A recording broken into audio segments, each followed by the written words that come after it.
Shalom Lekulam, aqui é o Lucas do canal Hebraicamente, e depois de alguns dias, algum tempo sem postagens novas, nós estamos voltando a gravar vídeos novos aqui para o canal. E o vídeo de hoje é a resposta para a pergunta do Gideon Freitas, que pergunta o seguinte: você poderia fazer um vídeo ou escrever aqui ou em sua página do Facebook sobre uma dúvida que eu acho que não é só eu, mas vários que estudam hebraico moderno.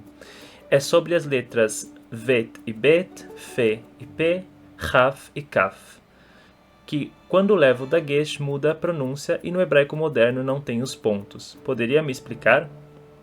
Então hoje o vídeo vai ser para responder essa pergunta, e você que tem alguma pergunta em relação a algum assunto de gramática ou algo mais prático em relação ao hebraico, você pode perguntar e nós estaremos gravando para responder a sua pergunta.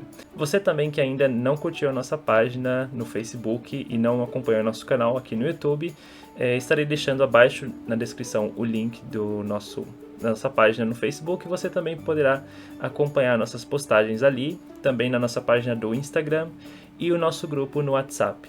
Você que ainda não se inscreveu no canal, se inscreva para receber notificações de novos vídeos que serão postados aqui. Agora, respondendo a pergunta do Gideon, realmente é uma pergunta e é uma dúvida que muita gente tem em relação a quando usar Bet ou Vet, Kaf ou Raf, P ou Fe, e nós vamos aqui falar de algumas regrinhas que podem nos ajudar a entender melhor como utilizar ou quando utilizar ou não o dagesh. Primeiramente, é importante dizer que o dagesh ele não é utilizado apenas nessas três letras que foram mencionadas, mas essas são as letras que mudam de som quando elas recebem o dagesh.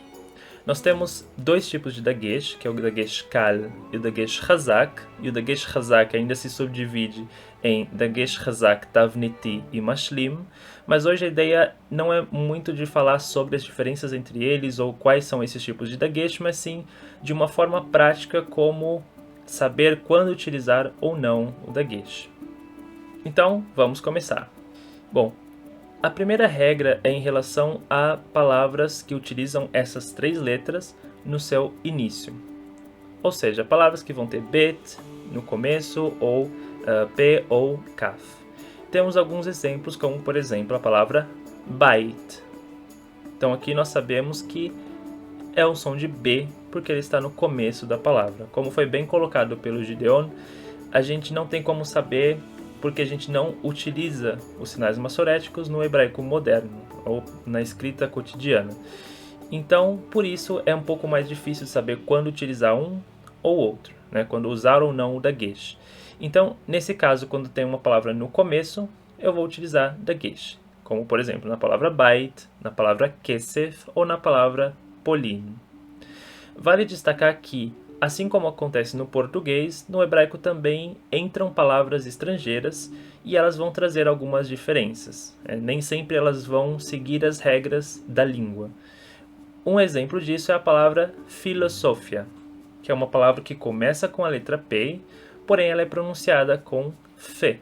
Então nós dizemos filosofia, porque é uma palavra estrangeira que não obedece às regras do hebraico, nesse sentido. Uma outra regra que pode ser bastante útil é que sempre quando essas letras estão no final da palavra, elas não vão ter dagesh. Então nós temos como, por exemplo, a palavra lev. Lev, que tem a letra bet, porém ela é pronunciada como v. Isso porque ela se encontra no final da palavra. Temos outras palavras, como por exemplo tarikh, que vai ter a letra Raf, então nós pronunciamos com o som de H e não K, porque ela está no final da palavra, assim como a palavra Kaf, que é o nome da letra, mas também significa colher em hebraico, ou ainda a palavra Kesef, que a gente usou no exemplo anterior, que termina com o som de F. Então a gente vai ter Kesef, porque a letra P está no final da palavra. Outro caso que a gente pode distinguir melhor entre usar ou não dagesh é quando a gente fala de estruturas, que é o chamado dagesh tavniti, dagesh chazak tavniti, que é o dagesh que ele está relacionado com a estrutura. Se a gente pega verbos, por exemplo, no binyan pi'el, verbos como medaber, mesaper, mechapes. São verbos em que a gente vê que se utiliza o dagesh na segunda letra da raiz sempre.